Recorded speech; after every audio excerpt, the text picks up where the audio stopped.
DAES, Dirección de Apoyos a Estudiantes.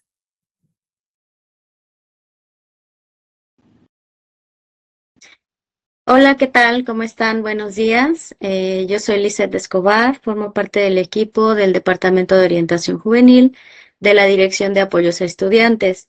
El Departamento de Orientación Juvenil, más bien, trabaja 4 ejes, ¿no? Uno de ellos es el tema de educación sexual, el otro sobre salud mental, el otro sobre prevención de adicciones y desarrollo profesional. Y el día de hoy haciendo una articulación con estos ejes, porque pues todos los temas al final se tocan, se entrelazan. Vamos a hablar acerca de los cuerpos bajo control, reflexiones sobre la violencia estética.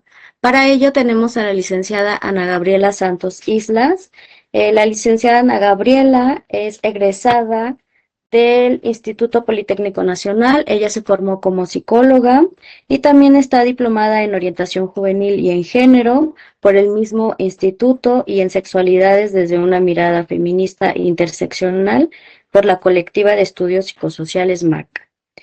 Actualmente se encuentra como facilitadora de talleres y cursos orientados también a estos ejes, como desarrollo académico, personal, ético de la comunidad educativa y administrativa en la ESIME Zacatenco.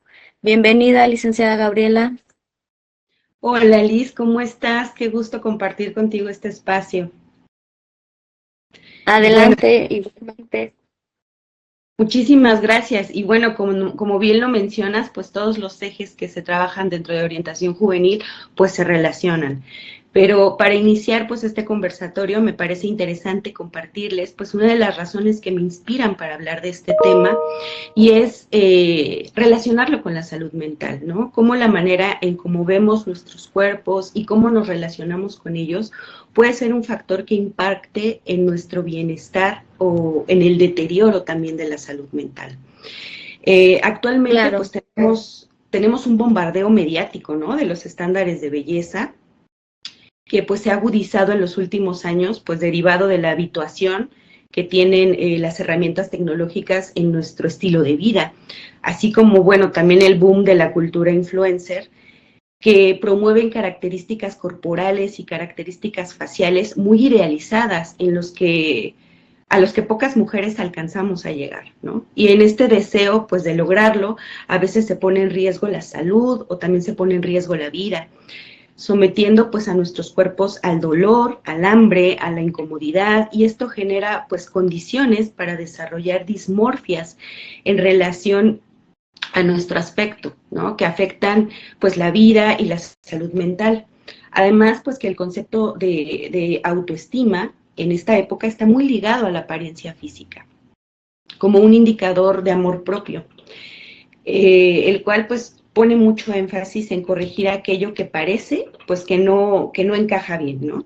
Bajo esta expectativa de lograr pues este estado de satisfacción y plenitud respecto a nuestra propia estética. Entonces, ¿cómo ves, Claro. Liz? Y justamente, pues el objetivo de esta intervención que haces es generar esa conciencia y reflexión acerca de todos esos estereotipos, ¿no? Que impactan de manera directa en los cuerpos, en las cuerpas, pero también eso tiene implicaciones en otras esferas de la vida de las y los jóvenes, ¿no? En la esfera personal, en la esfera académica, e incluso en la laboral, quienes ya se encuentren insertos en estos espacios y también de otras poblaciones en otras edades, ¿no? Estos estereotipos pues están en muchas, están plasmados de muchas maneras y pues aunque a veces pues tratemos de ignorarlos o no hacerles caso, pues se nos impregnan en la piel de alguna manera, ¿no? Y a veces si no nos detenemos a hacer estos ejercicios o estas reflexiones, pues es muy complicado estarlos cuestionando, ¿no? Y nos apropiamos de ellos y pues justamente las consecuencias las vivimos de diferentes maneras. Pero qué bueno que el día de hoy nos vas a hablar acerca de esto y esperemos que esta información pues también sea de mucha utilidad para la población que nos vea, que nos escuche y que también lo usen como un recurso también para socializarlo con los estudiantes, en el caso de las personas que están en orientación juvenil, por ejemplo, en las escuelas, o específicamente en ESIME, Zacatenco, que es de donde tú nos acompañas, y también lo usen como un recurso, ¿no? También para compartirlos con toda la población estudiantil. Claro, porque fíjate, hoy día pues tenemos niñas y adolescentes preocupadas por su peso, ¿no? Por su talla, en conflicto pues con el color de su piel, con sus rasgos, con su cabello, y ya empezando a sentir o interiorizar esa presión, ¿no? Por agradar. Entonces, hace unas semanas, no hace mucho, pues se hizo viral el caso de una niña de 14 años que murió a causa de un procedimiento o de las complicaciones que generó un procedimiento estético que eran innecesarios, ¿no? Para una niña que estaba en un proceso de desarrollo y que no debía estar atravesando conflictos con su propio aspecto, con su propio físico. Entonces, pues todas estas situaciones que van presentándose en nuestra cotidianidad, pues ponen sobre la mesa estas reflexiones necesarias y estas conversaciones que de pronto no hacemos porque como convivimos en esta cotidianidad, no problematizamos, ¿no? Pero tenemos que hablar del concepto de lo que es violencia estética, de lo que hay detrás de ella, de un sistema que se esconde y que históricamente siempre ha determinado cómo debe verse el cuerpo de las mujeres, particularmente, ¿no?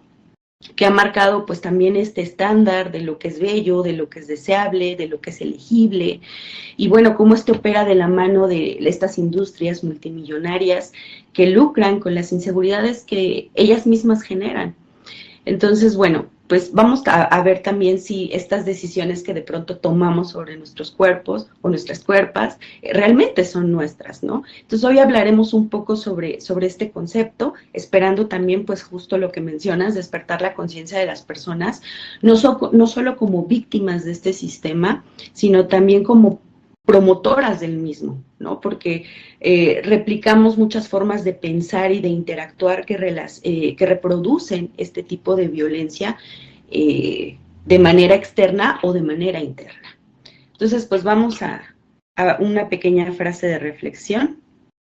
Nadie nace odiando su cuerpo, ¿no? Esto es un proceso de socialización que hemos aprendido y que nos han enseñado a hacer.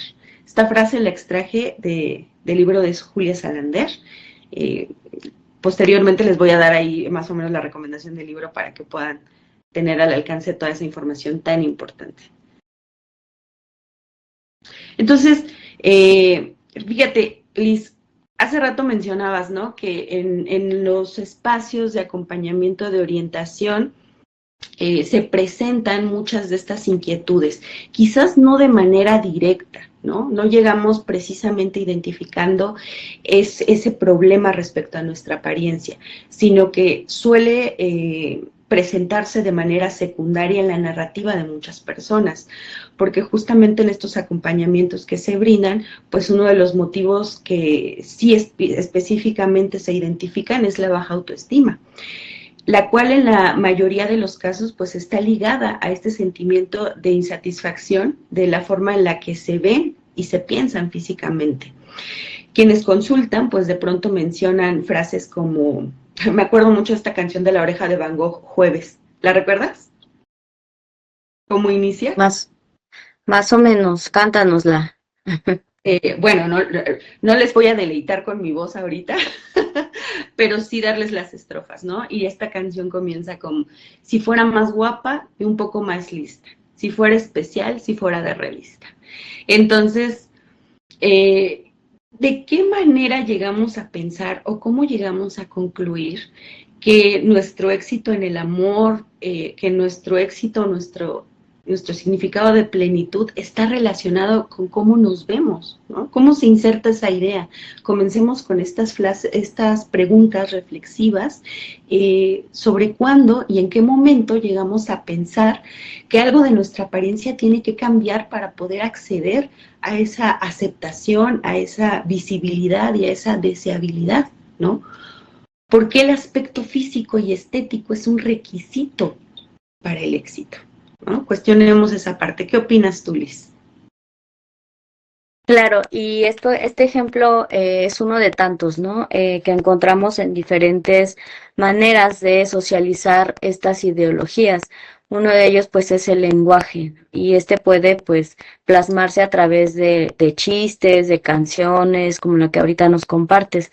En los medios de comunicación también vemos esas imágenes en revistas, en los posteos, en las redes sociales, ¿no?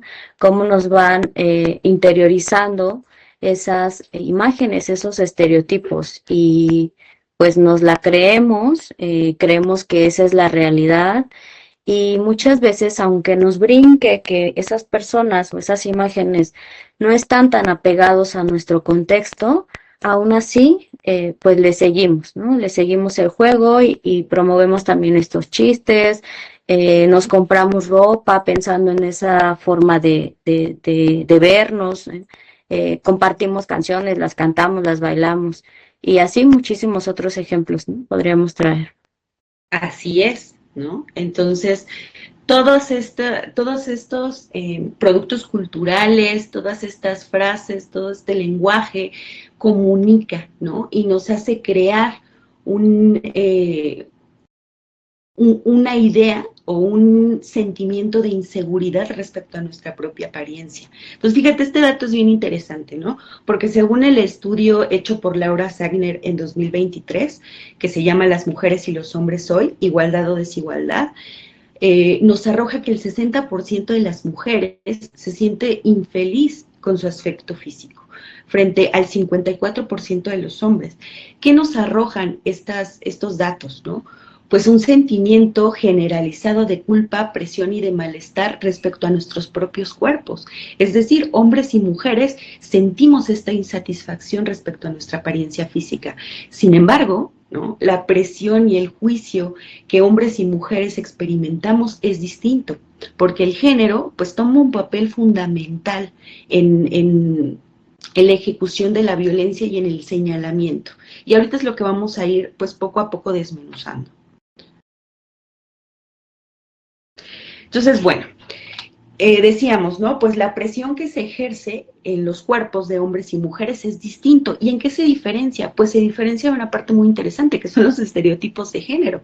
Para las mujeres hay una característica exigible, ¿no? Y es que seamos bellas, porque ese es un mandato de la feminidad, como también ser fuerte es un mandato de la masculinidad en esta visión tradicional.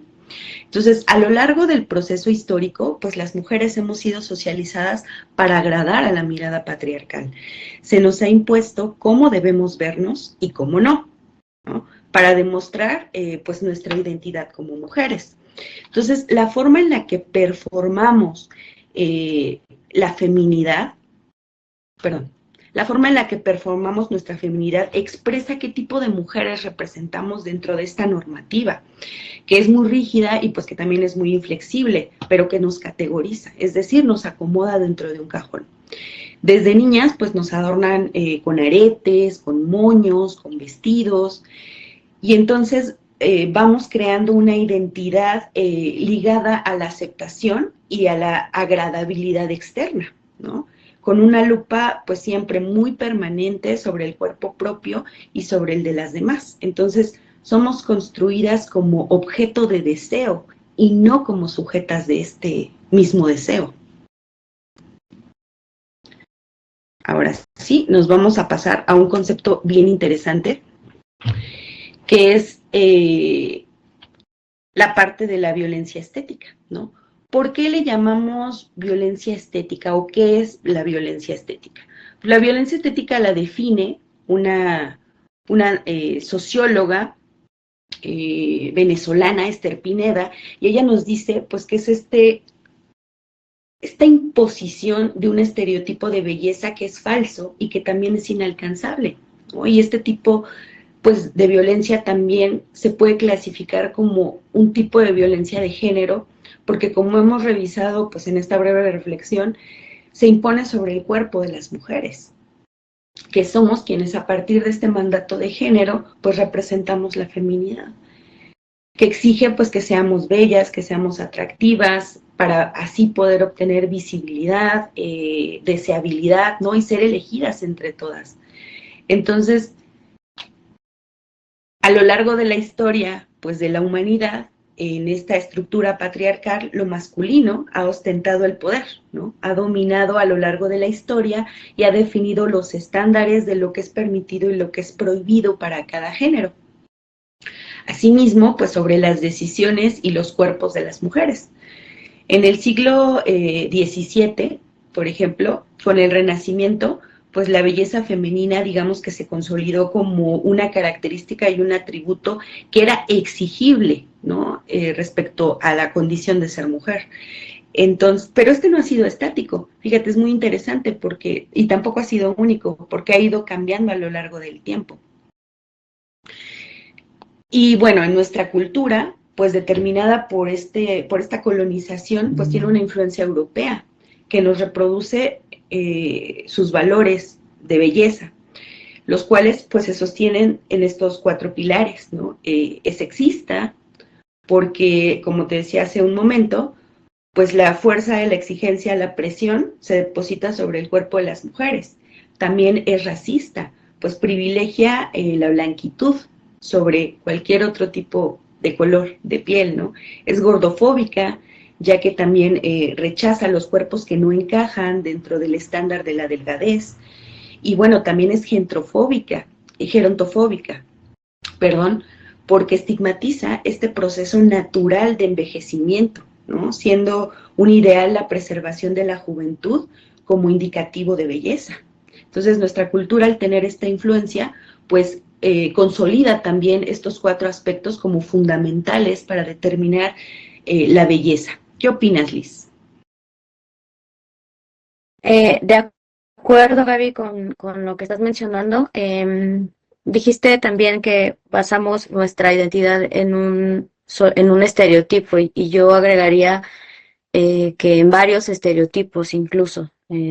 También dependiendo del contexto, del momento histórico, de con quién nos relacionamos, de en dónde vivimos, a dónde vamos a la escuela, encontramos diferentes estereotipos que sí, como base, ¿no? Se encuentran estos 4 pilares, pero justamente estos 4 pilares van tomando su propia forma dependiendo en dónde nos encontremos. Entonces, sí diría que son muchos estereotipos, ¿no? Que es un bombardeo de estereotipos y que a veces justamente en esa generalización o toda esa cantidad de información es complicado poner atención a nuestra propia identidad, a qué le estamos haciendo caso, a qué nos gusta, a qué no, qué nos funciona o qué no.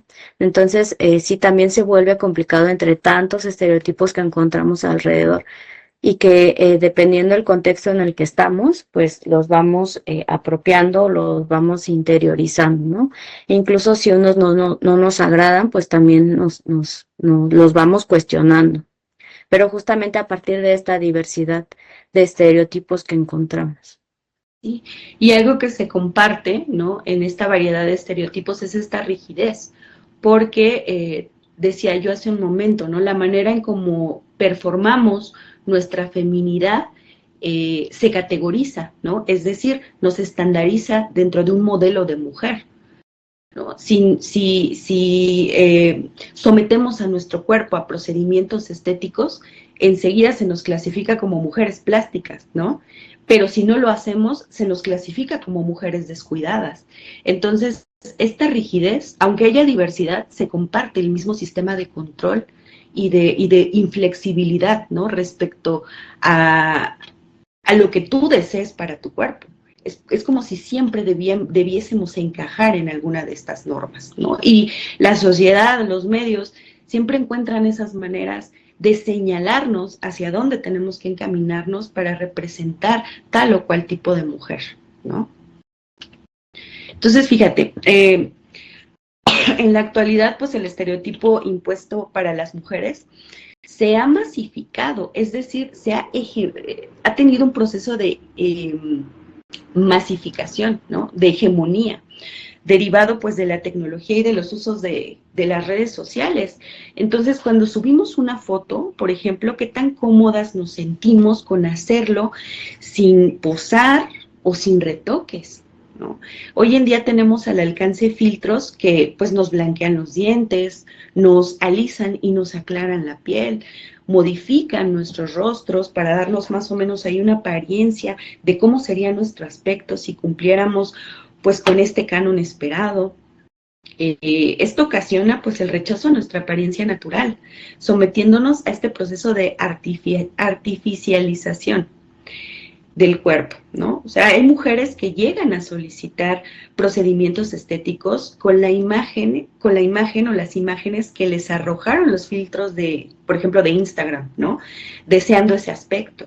Entonces, no es casualidad que todas busquemos o nos sintamos atractivas o seducidas a ese mismo tipo de rostro, ¿no? Ya hay una estandarización de cómo debe ser esa cara simétrica, idealizada, ¿no? Que debemos tener para ser consideradas personas atractivas. Entonces, las mujeres particularmente, pues consumimos una cantidad innecesaria de productos cosméticos en la búsqueda justamente de mejorar pues nuestro aspecto, ¿no? Si observamos en el supermercado, por ejemplo, pues podemos comprobar toda la variedad de productos cosméticos que están orientados hacia nosotras, ¿no? Shampoos, bueno, pues de todos los colores y de todos los olores, ¿no? Para todos los tipos de pelo. Que si lo tienes chino, que si lo tienes lacio, que si lo tienes seco, que si lo tienes súper mega seco, ¿no? O sea, ningún shampoo te dice para cabello saludable. Te venden, decíamos en una ocasión, ¿no? En uno de los cursos, compramos el que más nos insulte, el que más nos diga cosas feas, decimos, ese es el que yo necesito, ¿no? Cremas antiarrugas, pues reafirmantes también de la piel, cremas anticelulitis, tintes de cabello, rastrillos, todos estos productos pues con un mensaje muy claro, ¿no? Que esto que tenemos, esto que se presenta en nosotras, pues lo podemos quitar, ¿no? Y si no se nos quita, pues nos ofrecen otro producto complementario. Pero si ese producto complementario no funciona, no sirve, pues seguramente no lo utilizamos bien, entonces, o no era para nuestro tipo de piel, y bueno, pues así vamos por la vida, ¿no? Coleccionando 1,000 artículos para, pues, preservar ese cuidado. Porque, pues, bajo esa etiqueta tan engañosa de cuidado, pues se nos cautiva, ¿no? Se nos capta, porque pues así opera. No solamente esta exigencia de mujer perfecta, sino también de esta mujer que se cuida, de esta mujer que tiene amor propio, y eso es muy riesgoso, ¿no? Porque pues no nada más vamos a sentirnos menos con nuestro aspecto, sino que también hay un sistema económico que va a lucrar y se va a beneficiar de estas inseguridades que implantamos, ¿no? O que empezamos a construir respecto a nosotros. Entonces empezamos a consumir, a consumir. Aquí les puse algunas publicidades, pues algo ya quizás no tan recientes, pero que evidencian, ¿no? Como siempre ha habido una norma de cómo debe verse nuestro cuerpo y cómo también se nos ofrecen alternativas para el mejoramiento de esto. Entonces, aquí no había medios audiovisuales tan potentes como los que tenemos en la actualidad. Sin embargo, pues podemos observar las imágenes que se reproducen y los mensajes que nos envían respecto a esto.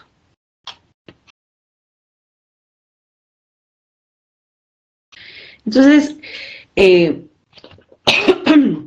vamos a hablar un poco de esta parte del racismo, ¿no? Y pues sabemos que el racismo es esta forma de pensar, pero también es un sistema, ¿no? Que opera discriminando y excluyendo a todo aquello que no corresponde con la blanquitud, porque lo que no es blanco se considera marginal. Es decir, hay toda una historia respecto a la violencia y la discriminación a las que se ha centrado estos grupos de personas, ¿no? Entonces, algo tan que pareciera tan intrascendente como llamarle a un color para dibujar color piel, tiene un mensaje muy simbólico, ¿no? Y es que la piel que se considera piel es solamente la color carne, la que es blanca, la que es clara, ¿no? Entonces, ¿qué hace? Pues evidentemente que rechacemos, ¿no? El color de nuestra propia piel. No olvidemos que nuestra cultura, al ser una cultura que atravesó por una situación de colonización, pues tenemos también toda una historia de mestizaje con la cual vivimos en conflicto, ¿no? Precisamente porque hemos interiorizado mucho estas ideas racistas. ¿Por qué? Pues porque nos hacen pensar como personas marginales y nadie desea alejarse de esa idea que nos rechaza, ¿no? ¿Qué piensas tú, Liz? Claro, esto es muy interesante, Gaby, lo que comentas, porque justamente, pues pareciera que la norma entonces es tener también un tipo de piel, ¿no? Un color de piel, una forma de piel. Y entonces todo aquello que no corresponde con ese otro estereotipo, que no solo es uno, sino son por lo menos tres o más, pues no está como bien visto, no está permitido o no es lo bello, ¿no? También partiendo de que el término belleza pues es una construcción, ¿no? Y es algo también subjetivo, tiene una carga también cultural y entonces pues se asume que si no cumples con estas condiciones pues eso no es bello. Y entonces pues vienen muchísimas discriminaciones a partir de cómo interiorizamos esos estereotipos, ¿no? No solo se queda en una percepción mía, en un prejuicio mío, sino mi prejuicio toma forma o se materializa a través de alguna vulneración, a través de alguna violencia, a través de algún daño en específico. Claro, y hay toda una industria, ¿no? Que lucra con este culto a la blanquitud y este rechazo a lo que es no blanco. Tenemos un sinfín de productos que nos prometen blanquear la piel, ¿no? Tenemos cremas, hay procedimientos estéticos. De hecho, también hay partes de nuestro cuerpo que se prohíbe tener de esos colores, ¿no? Entonces también en esa parte hay todo un mercado que se beneficia de esta inconformidad que vamos creando, que vamos construyendo y que vamos adoptando respecto al mismo color de nuestra piel. Entonces, pues este desprecio que tenemos no es una actitud individual, corresponde a una estructura social que jerarquiza, que privilegia pues a las personas blancas sobre las demás.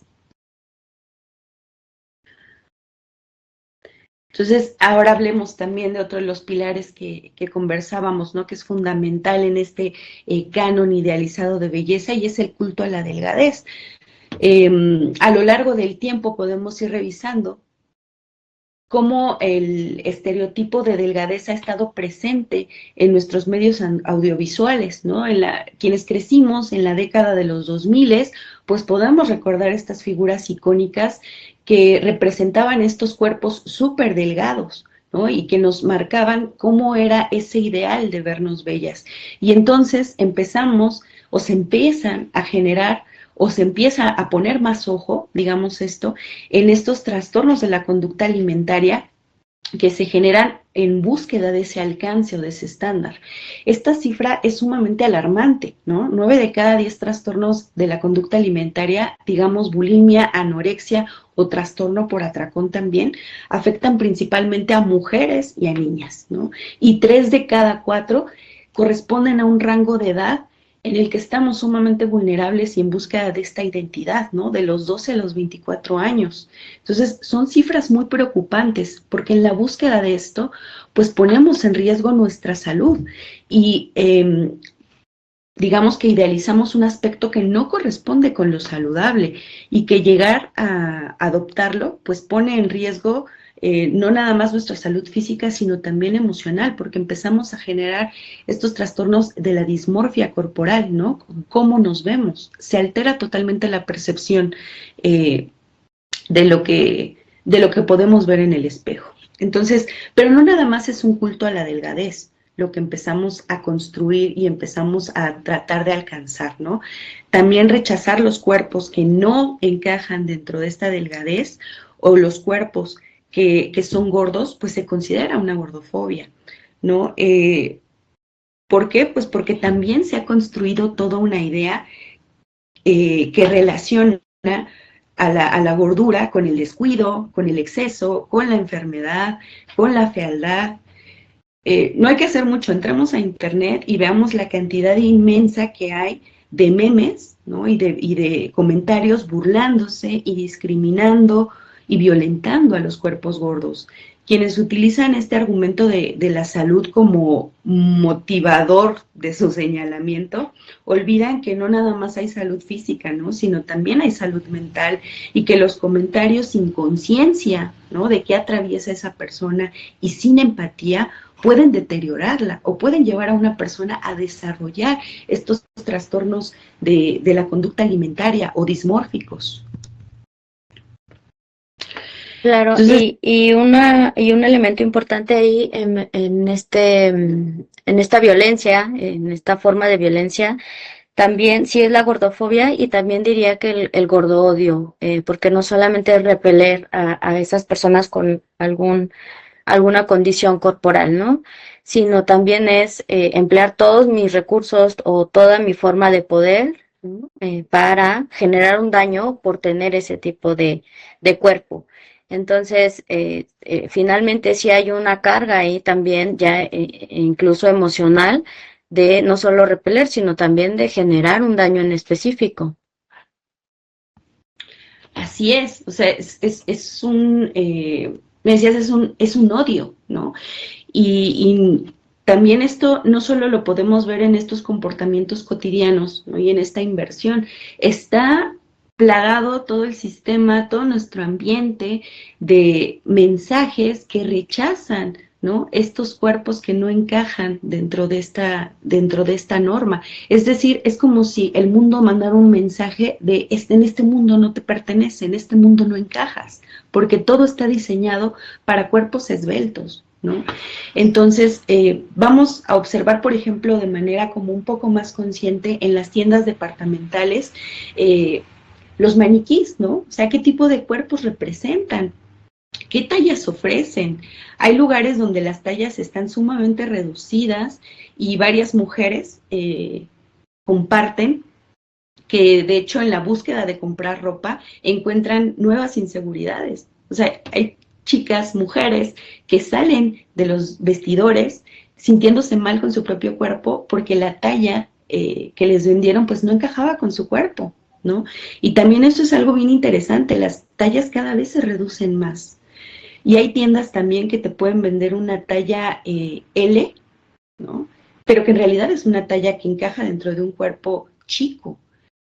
Entonces, imagínate, ¿no? Toda esta industria haciéndonos creer que nuestros cuerpos también son o no encajan dentro de este estándar y que tenemos que cambiarlos y modificarlos para que quepan en una prenda, ¿no? Entonces, la representación pues también en los medios publicitarios respecto a los cuerpos y las tallas, pues los tenemos presentes también ahí al alcance de nuestro televisor, al alcance de nuestras redes sociales, ¿no? Tenemos grandes artistas que han tenido, pues, que someter a su cuerpo a procedimientos para encajar dentro de una mirada que agrade, dentro de una mirada normada, ¿no? Se han tenido, pues, justamente que conflictuar con sus propios cuerpos.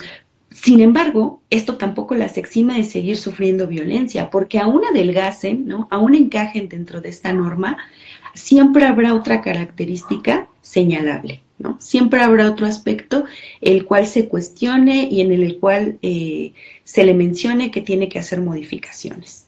Entonces, como si nunca pudiésemos obtener ese ideal, ¿no? Siempre va a haber algo que salga de lo deseable. Entonces, pues aquí podemos cuestionarnos, ¿realmente las elecciones que hacemos sobre nuestros cuerpos, sobre nuestras apariencias, son libres?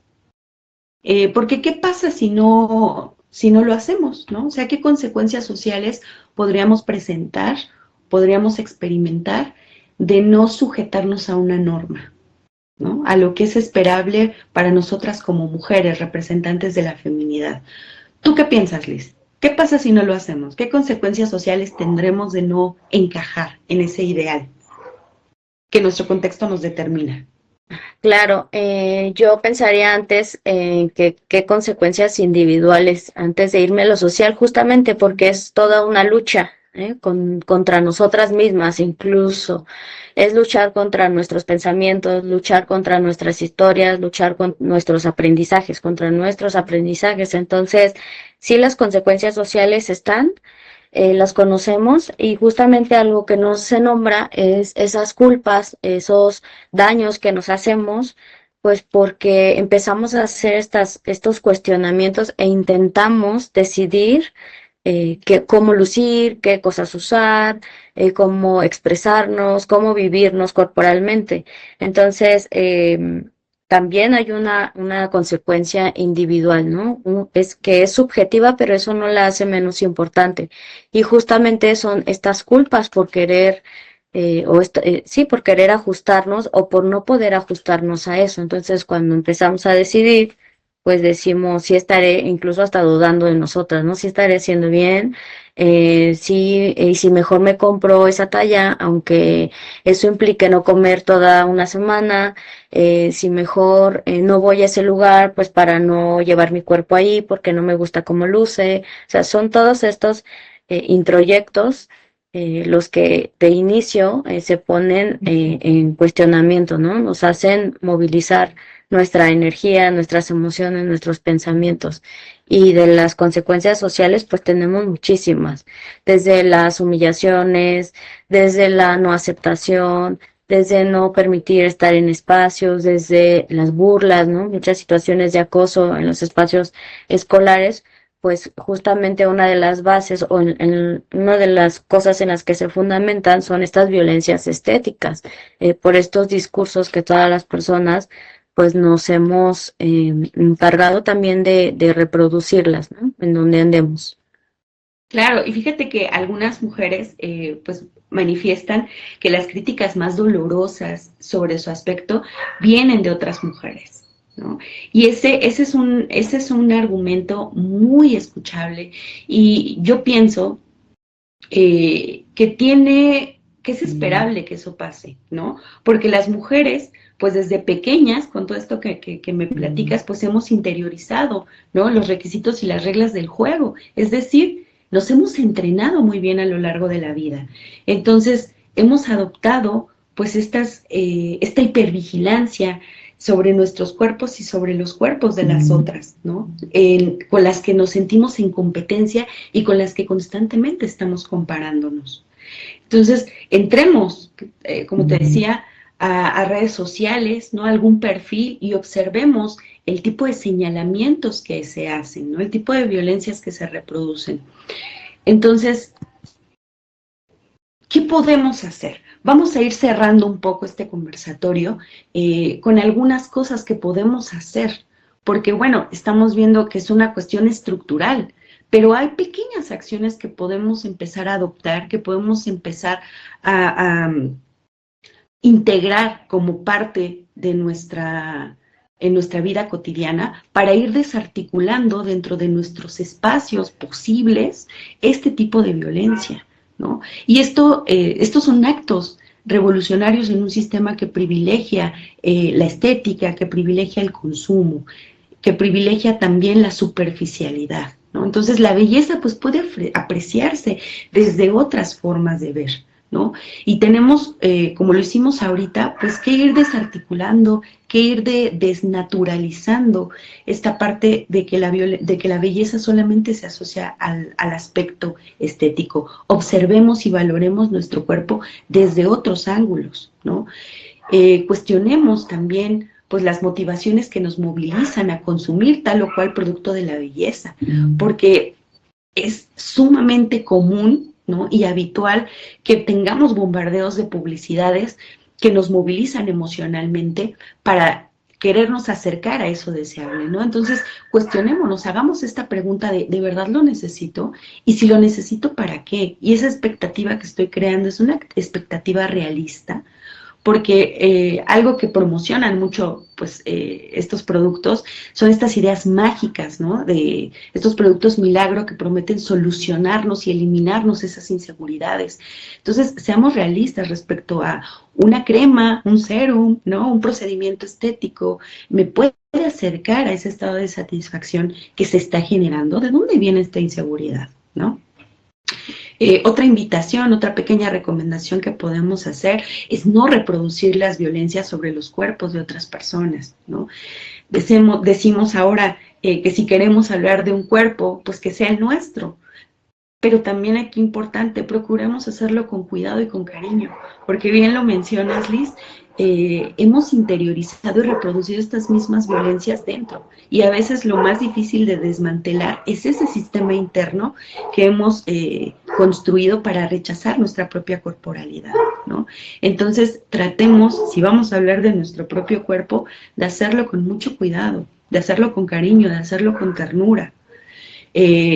No demos opiniones o consejos que la gente no nos pide, ¿no? Si se trata de halagos, no nos refiramos a la parte física, a la parte estética, porque de pronto suele haber estos comentarios de te ves muy guapa, adelgazaste, o adelgazaste, te ves muy guapa, ¿no? Y estos comentarios respecto al aspecto físico siguen reforzando la idea de que la belleza va por ahí, ¿no? Entonces aprendamos a tener otro tipo de halagos donde resaltemos otros atributos personales o actitudinales, ¿no? De quienes nos rodean. Entonces aprendamos a mirar también esas otras formas en las que la belleza se manifiesta.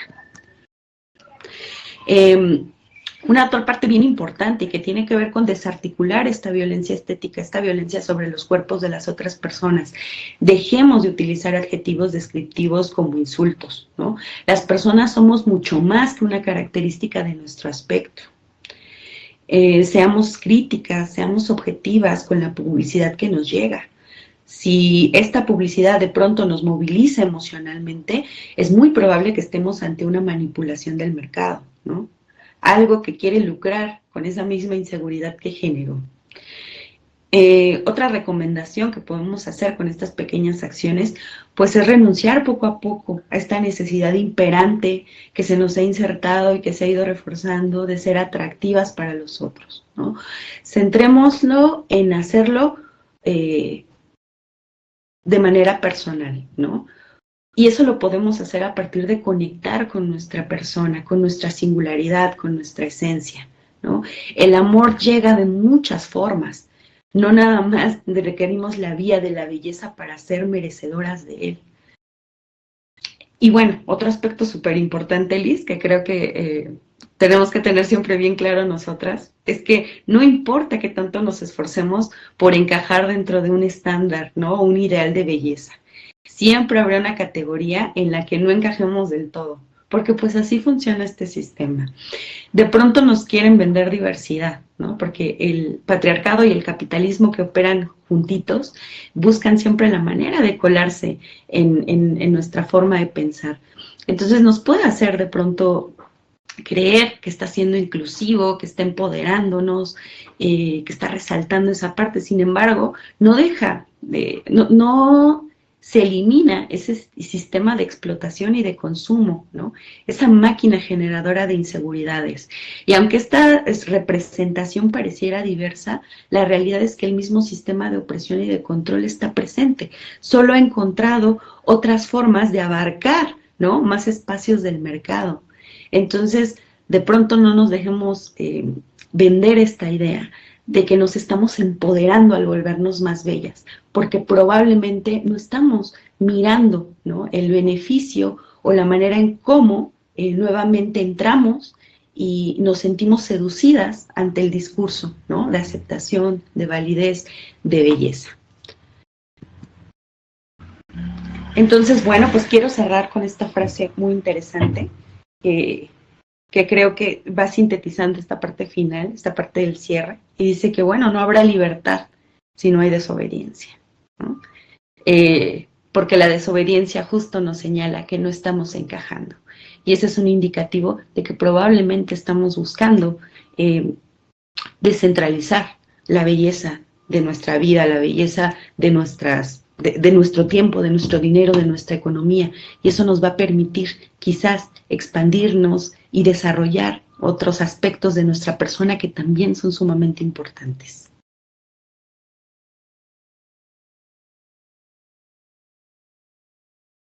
¿Qué te parece, Liz? Me encanta, Gaby, me encanta la propuesta, me encanta la información que nos compartes.